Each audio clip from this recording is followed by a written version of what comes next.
So, earlier today, a very special guest in the studio. Let's hear what she had to say. Here she is, Yasmin Arrington, this year's recipient of the Redskins Charitable Foundation Scholarship. Congratulations. Thank you. You excited about college? I am. Now, a lot to get to with you, and today is your graduation day, so we'll get to that in a second. But tell us how you found out that you were this year's recipient. Well, I was called to the office, and one of the staff members said, Yasmin Arrington, report to the main office immediately. Wow. And I thought I was in trouble. Yeah. And I said, Lord, look, I have 2 weeks. I'm trying to graduate. I hope I'm not in trouble. And I came down, and one of the ladies said, young lady, you're in big trouble. So I was really scared, and then I came into the guidance suite, and all the counselors were sitting around the table.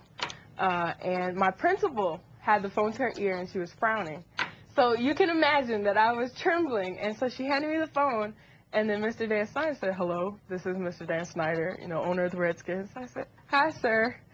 And he said, I want to congratulate you, because you've won our $25,000 scholarship. And I started screaming. Oh, and then he said, in addition to that, he was going to match what what we had raised for scholarships, which is my organization for children of incarcerated parents. And I cried. I was amazed. Did you think for any moment of that conversation that it wasn't really Dan Snyder on the phone? Yeah, I thought it was a trick. You thought you were getting punked. Yeah. Well, you know what? You mentioned your scholarship, and that is a big part of this young lady's life. And tell us about that, because you generated, I believe, $5,000 or so. Just about. And I know Dan Snyder also matched that, as you mentioned. But tell us what went behind you starting that scholarship, because you're the recipient, but you also are giving back to the community. Definitely. So in 2010, as a junior in high school, I applied and I got accepted into a program called Learn Serve International.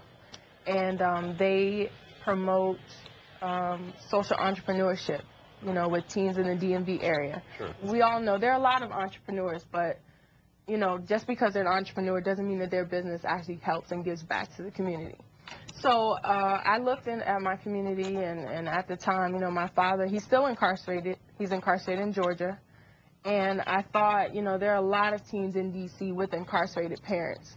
And that affects, that has a negative effect on the teens, on the children. Absolutely.